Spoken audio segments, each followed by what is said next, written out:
And welcome back to the GSMC Wrestling Laureate Podcast, brought to you by the GSMC Sports Network. I'm your favorite wrestling fan here, Eric Rodriguez, every Monday night live on the GSMC Sports Network on YouTube.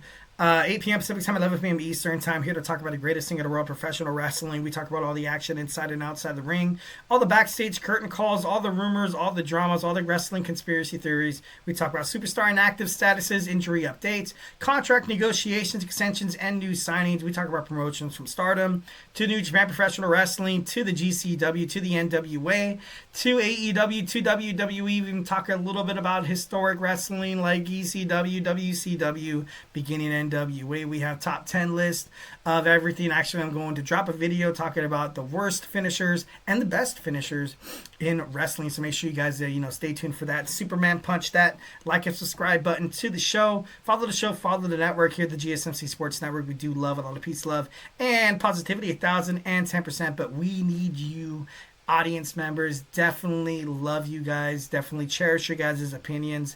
We need you guys to keep these awesome podcasts going. We have all these amazing, charismatic, enthusiastic, passionate podcasters who have one goal in mind: to make sure you guys consume all the sports content that you guys love so damn much.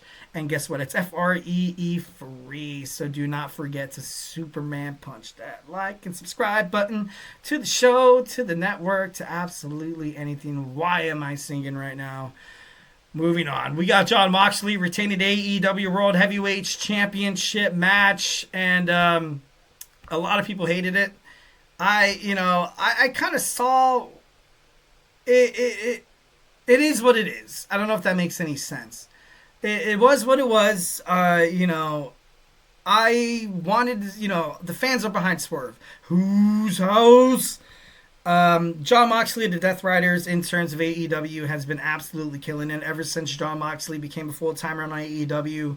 He kind of ran Matthew and Nicholas Jackson and their whole taking over AEW, we are the elite. They kind of took over that storyline, which ultimately surprised a lot of fans once when you saw Matthew and Nicholas Jackson at the end of the match do what they had to do. But let's get on into it. We have the Marina Shafir, obviously Prince Nana spot, which a lot of us knew was going to happen. We had the referee bump spot. He was taken out by a chair. Jon Moxley tries throwing a chair at Swerve Strickland. Swerve ducks, obviously kind of aces referee in the face. Hangman Adam Page comes out not knowing who to attack. And Pac, Yuta, Casanoli come out, and then you see the Ops too.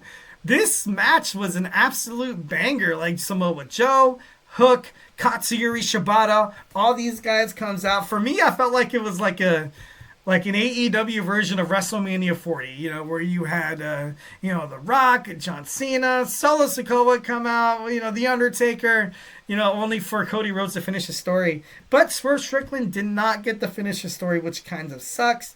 You had him with the Swerve Stomp, ready to hit that 1, 2, 3. Lights go dim. Who can it be? Who can it be? Somebody none other than Matthew and Nicholas Jackson. But something I gotta be honest, I did love the Static Shock entrance that Swerve Strickland did. A lot of people thought it was, I read some online, criticisms about it. A lot of people thought it was, kind of bogus. Like I said before, Hangman Adam Page back there and not knowing who to. Oh God, this match could have been. You know what? It was good. It was good. I'm not trying to be one of those haters you see, on all the wrestling media outlets out there. For me, wrestling, it's professional wrestling. A lot of people could be upset. Be like, why did Tony Khan do this? Why did this and that and the other and A, B, C equal, yeah. That's wrestling. It gets you pissed off. You have people talking about it. Like I said, the wrestling media, all the wrestling fans, AEW, whoever, they're doing their job. We're talking about it. We're tweeting about it. I'm not tweeting. What is it called? Xing? That sounds weird. Xing? Posting on Instagram. A lot of people are posting shorts and stuff like that. I was tempted on posting a short, just revealing my frustrations, but I was like, no, Eric, you know what, dude? It's about 12 o'clock at night right now. Just kidding. No, but it was crazy. It was, it was a crazy finish. But I feel like Tony Khan ultimately achieved exactly what he wanted to achieve, is to get people talking about what happened, why the hell did this happen to somebody as amazing, as basically cherished by the AEW universe as Swerve Strickland was. And, Swerve Strickland had that window. He had that window of opportunity where people were like, no, Mox is going to win. Mox is going to win. Mox is going to win. There's no way Swerve's going to win. This is BS. We already know the outcome of this. We already know the outcome of this main event. Why do we even care? What? Swerve might have a chance. Oh my God, he's gonna do it. And then the lights go black, and of course it's Matthew and Nicholas Jackson of the Young Bucks, the EVPs of All Elite Wrestling, and hit the GTE on Swerve, and oh my God, it was silent. It was super silent. Like I said, I'm not too high on it. The last time you saw the Young Bucks was when they dropped the titles to Private Party, which Private Party ultimately deserved. And, but God, I just don't understand. Then they wrestled two matches. In New Japan Professional Wrestling, winning the openweight tag team championships. I could be wrong. Don't quote me on that. And then losing the openweight championship matches. Why did they stay away from an AEW so damn long? They failed as the Elite. I got to be honest. Kazuchika Okada in AEW. I'm not trying to be blunt, but let's just face it. Like I said, he runs around, saying the B word, acting like he's, this Billy Badass. And he's kind of a joke now. He's not really, much of a... I feel like they signed him hoping that he was going to have awesome matches with Kenny Omega. Kenny Omega gets hurt. He's out for a year. Kazuchika Okada's just floating around the AEW locker room, floating around Collision, Rampage, and Dynamite, waiting for Omega to come back so they can have their awesome 5-star matches from Dave Meltzer. But not dogging on Dave Meltzer. I love it. Of course, I love the... What is it? I can't think of the company he's about right now. No, that's not it. No, moving on. But it just wasn't good. The Bucks returned at AEW Dynamite, and it just wasn't. Tony Khan was asked about. He was. In the media scrum after the match, you had after the pay-per-view, basically being asked by the wrestling fans, be like, "Hey, do you even care what we want, dude?" And then he said, and I quote, "On a night were a lot of great fan moments that was not necessarily outcome that a lot of people had hoping for." I kind of feel like Tony Khan just basically said, hey, you get what you get. You should be happy with what you get. We basically had the whole night all fan favorites, and now you're stuck. What is it? Damn it. Well, like a parent. Think about it. You're your parent. If you all out there, you have kids, or if you're a dog owner, I guess this works out as well. When you're supposed to give them medicine, you try to con them a little bit. You try to trick them a little bit. Be like, oh, this isn't medicine. What are you talking about? I tell my daughter, I'm like, oh, it's cherry. It's candy medicine, And then they take it and they're like, oh, how could you deceive me? Why did you do this? But then in the end, you're like, oh, you're going to get healthy in the beginning. And I do 1,010% feel like Swerve Strickland shouldn't have won the title at Dynasty. I do. So I feel like in the end, this will be, good for AEW, Matthew and Nicholas Jackson. But then once again, it's just, I don't understand. I feel like the Young Bucks tried so hard to be the bad guys. And so many fans love them that they weren't willing to accept it. And then you disappear off AEW. New Japan Professional Wrestling, Openweight Championships, yada, yada, yada. You could have literally came back to AEW and could have completely reset your whole system. You could have came back, you could have helped Swerve Strickland up, get the 1, 2, 3, then be like, yeah, this guy's our champion. We want to run AEW right. So now, that's not going to happen anymore. Now you have heels. Like I said before, heels everywhere.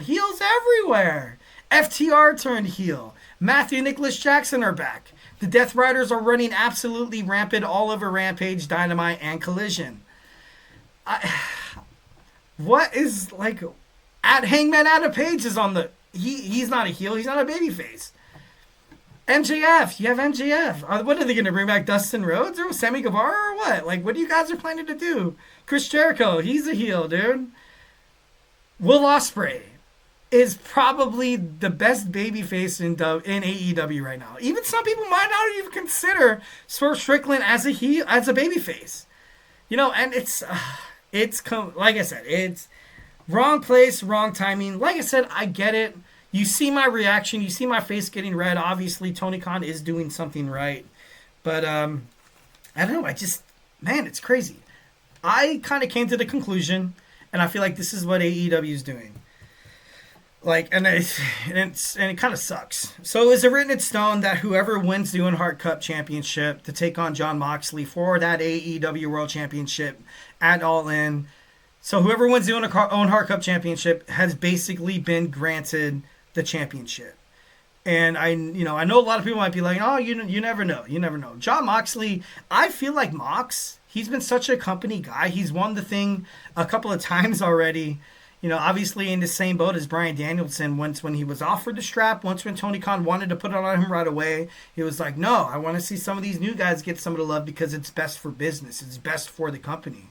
You give it to Jon Moxley, formerly known as Dean Ambrose. You give it to Bryan Danielson, formerly known as Daniel Bryan. A lot of people would be like, oh, it's just WWE guys kicking ass and being successful in another wrestling promotion. So it was the right move for Mox and Bryan Danielson to kind of turn it down at first. So that's why I'm like, I feel like Mox, if he's going to give up the title, he has the title now.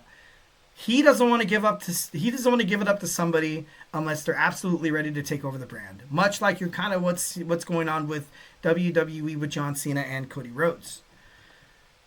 So, is it already written in stone? Like, we have Ospreay, Fletcher already moving on to the second rounds. So we got two guys. We have Hangman Adam Page taking on the wild card, which I believe is Darby, which, I don't know. It could be, or MJF would be pretty interesting. And Brody King and Konosuke Takeshita. Which you got to think about the Owen Hart Cup. You look at all the participants inside it. Who could make a big bang at the grandest stage of them all? This is AEW's WrestleMania here. At All In. And so far, as of right now, we don't know who the wild card is. Hangman was in the middle of the match. I'm seeing Hangman. I'm seeing Hangman taking on, Jon Moxley. And I got to be honest, I'm not really happy. I wouldn't really be happy with that main event. Love Hangman. I just wouldn't really be happy. And people paid money for this. Instead of $50, it was $60. I feel like AEW PLEs need to be free to Amazon Prime subscribers and Max subscribers. Sure, you might not get that boost of like pay-per-view buys and stuff like that, but ultimately you got to sacrifice some dough for attention. You get attention. Attention, it turns into fans. Fans turns into subscribers. Subscribers turns into money. I don't know. Just kind of having AEW kind of do what it's doing with Matthew and Nicholas Jackson coming back to, like I said, I'm not, like I said, this reaction is exactly what Tony Khan probably wants, but Matthew and Nicholas Jackson return at AEW, and, Jon Moxley is once again still AEW World Champion. Once when it went off air, though, I gotta be honest, which I'll keep it brief, because I feel like this was like random as hell. This guy literally was talking about how he grew up in Pennsylvania, fighting shows in Philadelphia, and then at the end he kind of says F Booker T, which is like, I was like, okay, dude. Like, I love Swerve Strickland. I do. And I understand why he's upset with Booker T. Obviously, if you guys don't know, do some research. I'm going to do a segment about it. Make sure you guys check that out this week. Like I said, Superman Punch that like and subscribe. But his last words were F Booker T, man. That's, kind of random. Like, not even F Matthew and Nicholas Jackson, the EVPs or anything like that. It's like, dude, you went right after the two-time Hall of Famer, But then again, I'm not picking sides. Whatsoever. All right, guys, so hey, do not go anywhere. We have our fifth and final segment, we have who will win the NXT Women's North American Championship title. We're going to talk about it here, so grab your favorite snack, grab your favorite alcohol beverage, and join me here in about 25 seconds. So, hey, do not go anywhere.